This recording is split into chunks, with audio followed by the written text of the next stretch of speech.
Body energy. The mother spoke once of the body being like a fortress, a strong shelter protecting you against enemy attacks. The forces that are around, roaming in the open spaces, the forces of physical and even moral disruption. The ancients used to refer to the body as a walled city, the gates of which are to be carefully guarded. It is also compared to a temple, a firm structure wherein God is to dwell, which is to be kept always clean, trim and tidy. The body itself was worshipped as a holy thing, almost as a divinity, by certain schools of spiritual discipline. These are, so to say, various dimensions of the body. One more, somewhat of a different category, may be added. The body is a battery, an accumulation of energy and consciousness, of energy consciousness. We are all familiar with the modern concept of the material particle being concentrated energy. It is tremendously concentrated, and that is why it looks as though it is dead solidity. In reality, its stilled high potency harbors almost an immeasurable force of creation and destruction. The release of energy, material energy in matter, is the business of science and the scientist.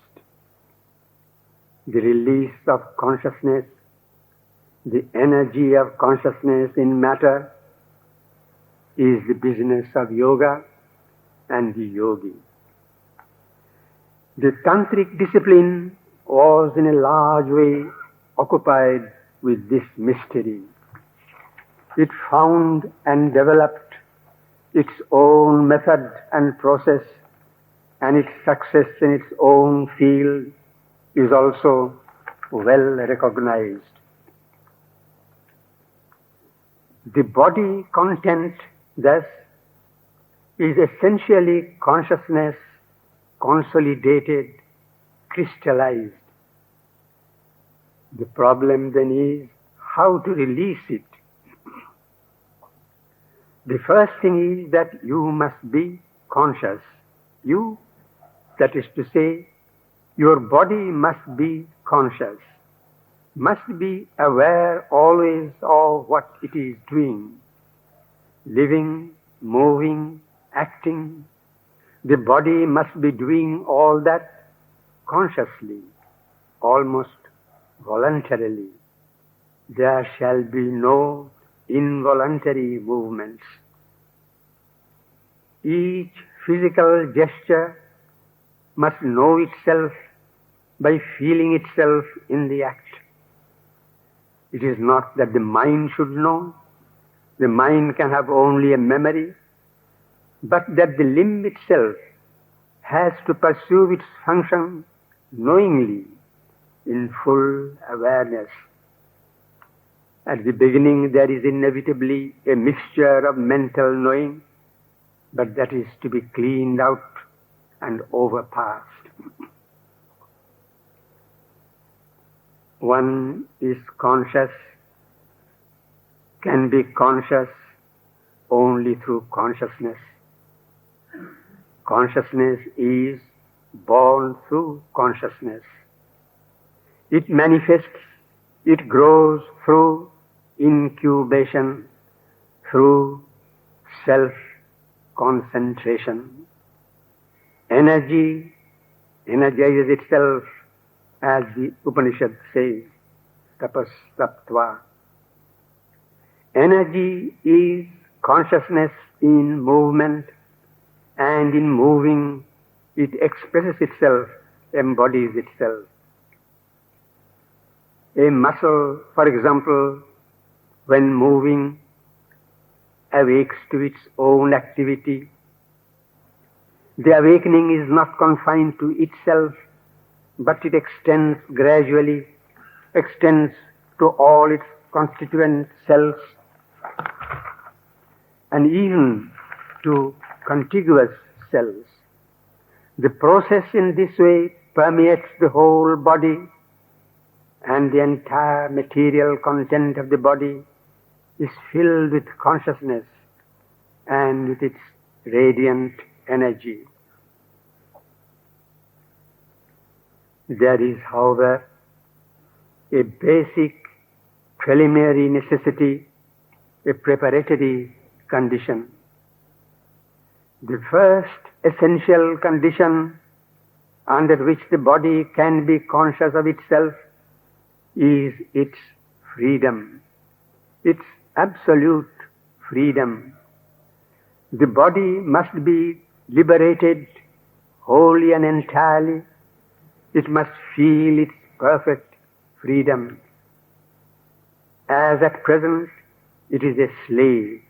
It never knows its own will. It is always under the orders of either the vital or the mind, or both. Under the control of this dual master, a cruel deity, the body has lost all its independent movements.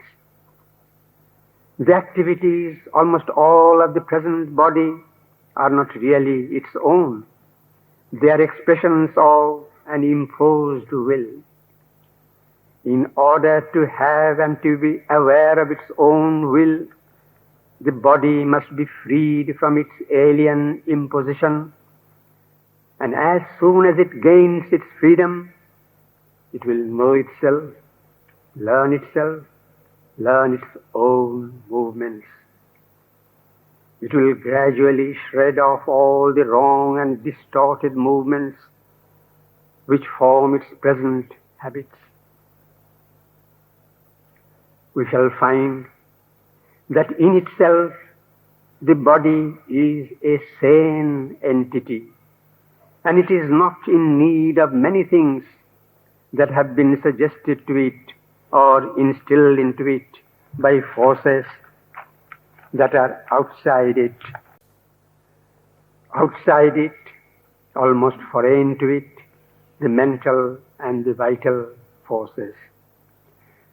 The liberation will bring to it automatically the awareness of its own self.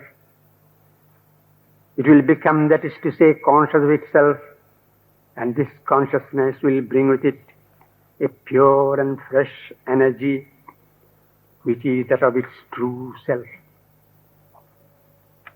As in the case of a subject nation, the very fact of liberation brings to it the energy of self-consciousness and an exhilarating delight in its expression of the newfound selfhood.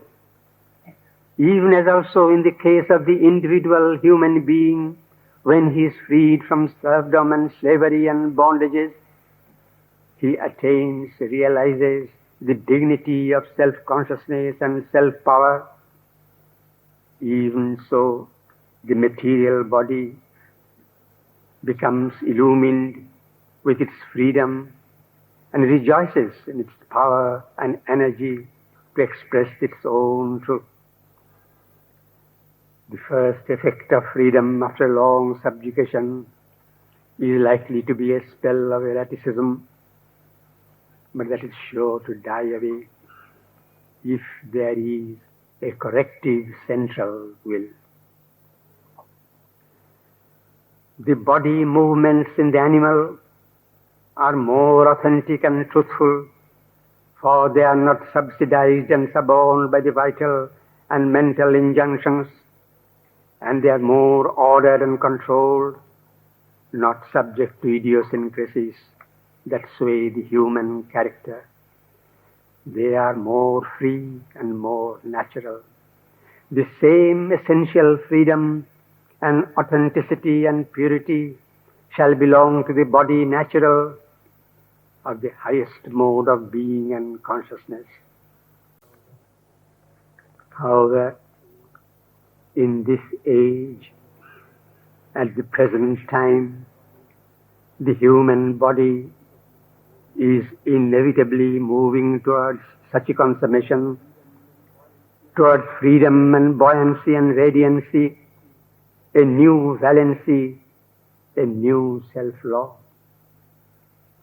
The individual efforts are more than supplemented by a grace that is at work in a supreme, effective manner. For this is the hour of God, when even a little effort produces great results and changes destiny.